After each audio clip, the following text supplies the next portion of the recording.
Thank you, Mr. Speaker. Ladies and gentlemen, I'm going to make it a little bit more straightforward. I appreciate Mr. Ford.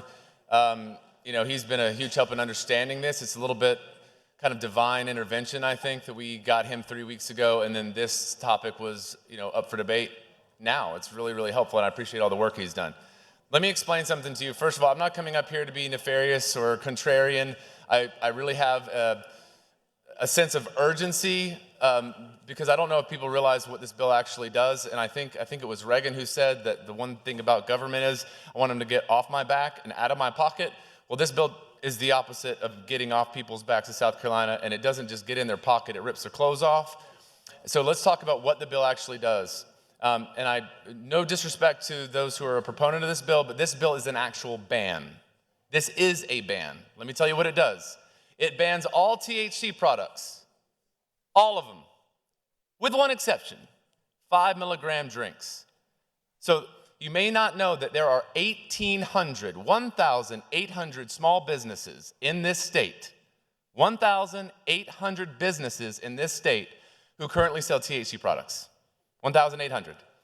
They represent about 3,500 employees. That doesn't count the 73 farmers who are hemp farmers. You guys know this is an election year, right? I can remember people saying, oh, here's a bill that creates 400 jobs, hooray. Here's a bill that creates 800 jobs, hooray. This kills 3,500 jobs immediately.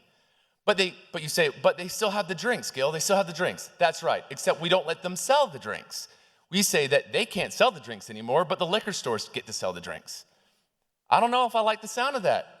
I'm not sure how I can go back in my district during a primary and say, yeah, I voted for something that killed 3,500 jobs and 1,800 small businesses. And let's think about the collateral consequences for a second. Who owns a business? Do you have a landlord? Do you have rent? What you're gonna do? What's gonna happen? What is gonna happen to all of the small business owners who can't make their rent? Have you ever taken a line of credit on your business before? Have you ever secured it with your home? What are we gonna do to people when they're out on their butts, they don't have a way to make money, they put all of their savings in a business that they no longer can run because you pressed a green button and made it illegal, and now they're having to sell their home that secured the line of credit? That's a concern. That's a big concern. I think that the details of the amendment that Mr. Ford went over, I think it puts it in really good detail. I'd be glad to share all the details with you in person. It's a framework that has been used by 14 other states, states like Texas, states like Florida, West Virginia, Kentucky, Georgia, Tennessee. There's no reason to kill this mosquito, guys, with a cannon, and that's what we're doing. There's a way our amendment makes it illegal to be under the age of 21. It makes it illegal to sell to minors, all right?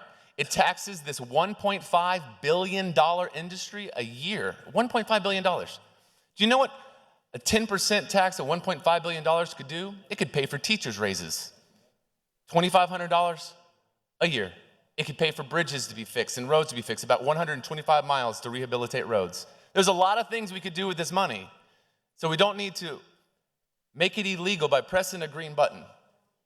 And I don't know how to implore you enough, guys. I cannot imagine telling a small business owner, which there are 1,800 of them, and tell them, you know what? Mr. Wooten said that 15-year-olds are riding their bikes to convenience stores, so we want to, destroy your business. I think they might respond and go, well, can't you just make it illegal for 15-year-olds to buy it? Oh, by the way, we did that last year, but the Senate hasn't taken it up. We've already made it illegal in the House. We've already passed that bill. So why do we need to go this far? I don't think that it's conservative, but even if you're not conservative, I don't think that it's moral. I don't think that it's pragmatic. I don't think that it's smart. And I think about smart in a whole lot of different ways. But like I said before, you want me to go to my district in June and June 9th and look at these people in the eye and go, sorry, I just put you all out on your butts.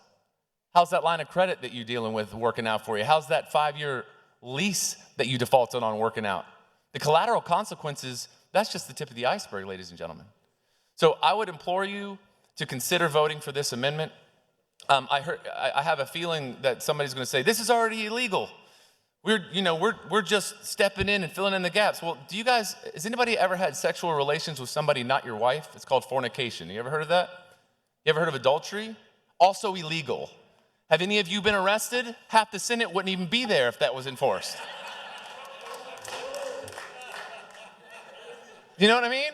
Do you know that seduction is actually illegal under Title 16, Chapter 15?